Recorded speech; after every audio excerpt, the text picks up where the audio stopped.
Okay, let's get started. Welcome to Greenville Rotary Career Day orientation. First, a housekeeping item. If you volunteered to help with more than one cluster, be assured that your final assignment will be emailed to you over the weekend, so you'll have time to keep that in mind to prepare. Thanks for joining us for this session, and thanks in advance for your help with Career Day, my personal favorite program all year long. I say that because I've seen firsthand the life-changing effect this event can have on some students. While on that topic, I want to make sure that you understand the audience that will be at your tables on Tuesday. Our students come from backgrounds ranging from the county's most affluent high schools to the most impoverished high schools. This will be an unfamiliar, out-of-body experience for many participants in many ways. For those who drove, it may be their first experience at a parking garage. For many, this will be the first time they've been in Weston Poinsett. It may even be the first time they've been in downtown Greenville. For many, this will be the first time ever experienced an event like this. So it's up to us as the hosts and facilitators to make the day as comfortable as possible, being really clear about what we expect from the students and how they can make the most of this valuable experience. Let's take a look at the facilitator's guide. You received this by email just before noon, I think, but we'll go through it together on the screen. You may have questions as we go. If that's the case, if you want to put up your digital hand, I'll moderate those. And I'm going to turn this over to Terry for the guide. Thanks, Pam. As Pam said, what we're trying to do here is make these students as comfortable as possible, which is the reason for some of this process we're suggesting in the facilitator's protocol. And keeping in mind that each of you will have another Rotarian or another adult host at the table. One of you be designated as the facilitator, the person in charge that is really managing the session. And then both of you are resources to the kids in terms of questions they have and the general conversations about careers and so forth.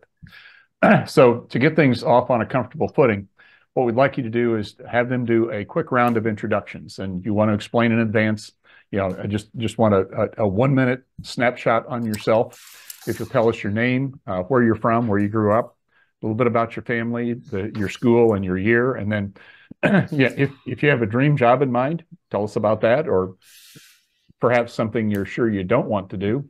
And then maybe how you got interested in this particular topic, how you got interested in IT, for example.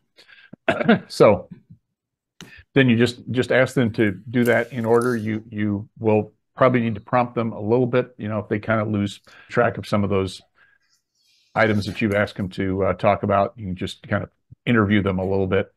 And the idea is so at least they know who's around the table from a standpoint of other students. They'll be from all different schools. And then we want to do the same thing for the facilitators and mentors, but this is the little bit longer sort of personal introduction. I'd like you to work on these in advance. I'd like you to sketch these out yourself, bring them, in terms of some bullet points that you want to cover. We can't accommodate more than 3 minutes max. And so it's, again, the same thing, a little bit of background on yourself, your name, where you're from, where you grew up, that sort of thing, particularly if it's out of state, I came here from somewhere else. A little bit about your family, children, grandchildren, that sort of thing. If you're a Rotarian, how and when you joined Rotary, and then whatever appeals to you out of this possible set of bullet points as far as business and career. You would not have anywhere near enough time to cover all of these. But things like, what attracted you to this field, how you ever got in this in the first place, perhaps your educational track that led up to that, your career progression. Now, not every stop on your resume, but just, I've worked in these 3 or 4, 5 different scenarios, and, perhaps name the companies. And we put something in here this year that's a little bit different. Never discount luck in career development.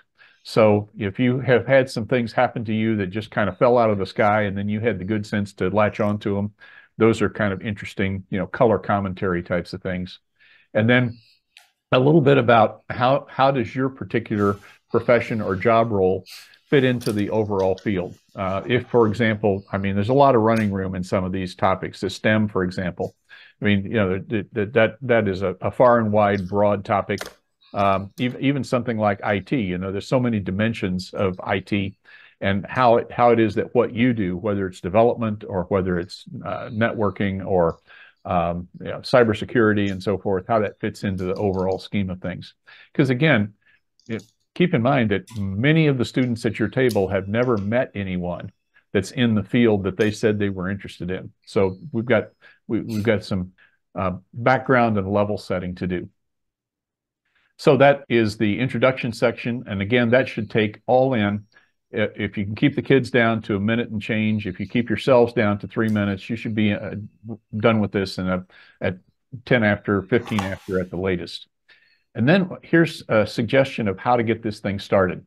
As you know, when you do anything in a group setting, whatever comes out on the table first pretty much sets the direction of the whole conversation. I mean, you really have to work at turning that ship.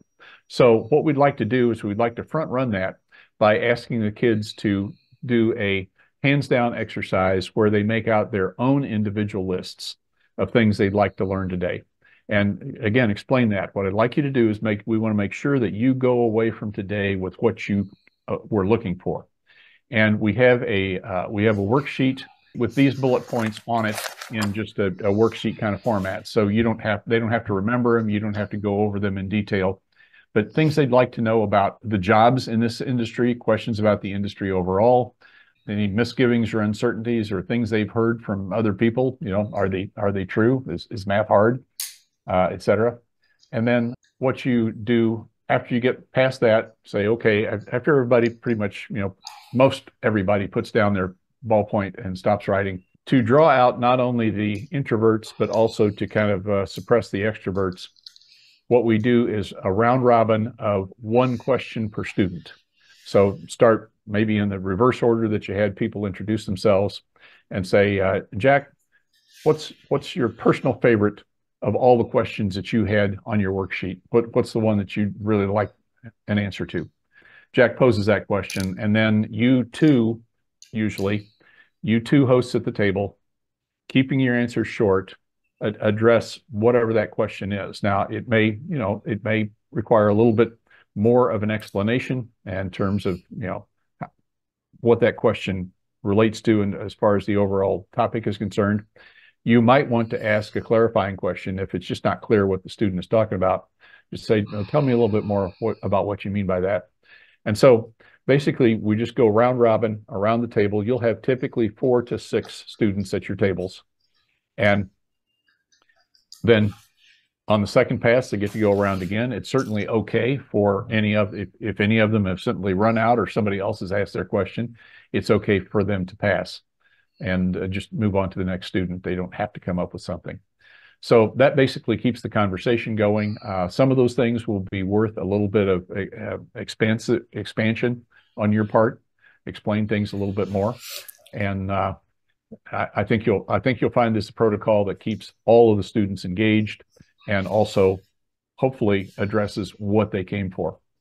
Let's talk about the time budget a little bit. We finish at 3 o'clock. Now, some of you are leaving the Weston site. That means you need to be back in the Weston lobby by 3 o'clock. So figure out what the transit time was getting over there, allow that amount of time coming back, and then back up the clock another 5 or 10 minutes so you have time for the evaluations. The evaluations will be in your packets. The worksheets will be in your packets, and another copy of this facilitator's guide will be in your packet. Once they've completed their evaluations, then just as a kind of a nice wrap up, just ask each student to share one of their most meaningful or most surprising takeaways, which of course is one of the questions on the eval. So that shouldn't catch them flat-footed. If you would, please bring business cards. Pam's suggesting you bring maybe 10.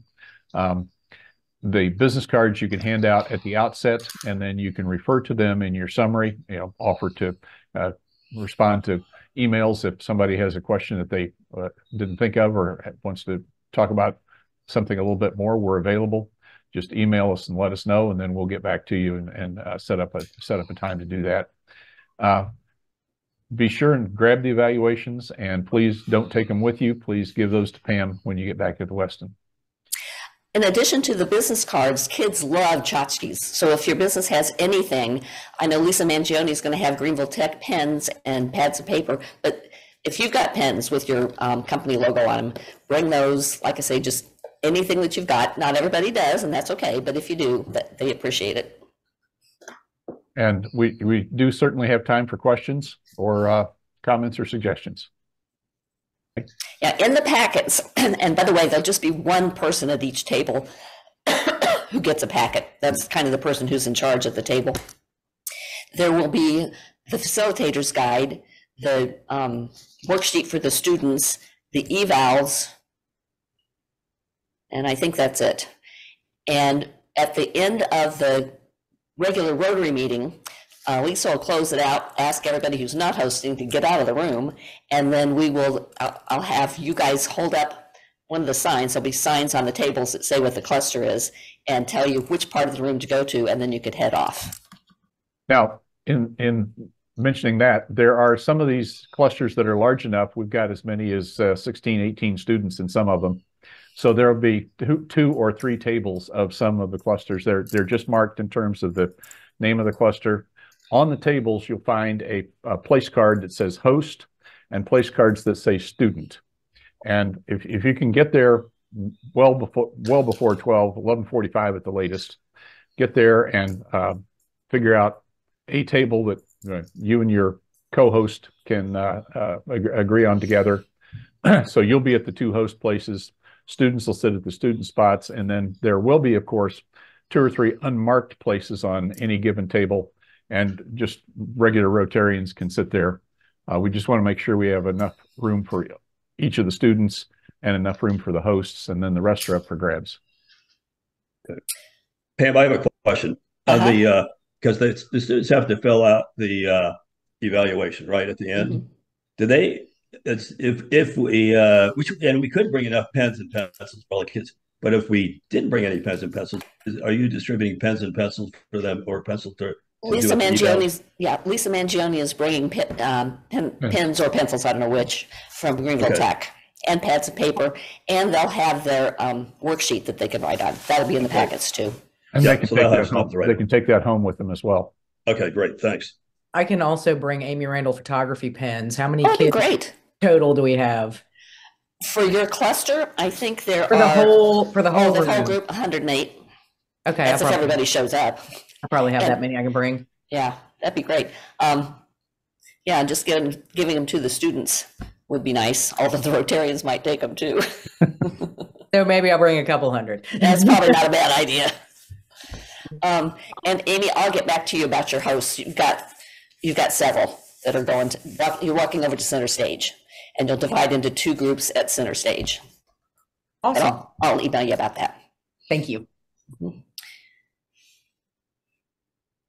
Anything else?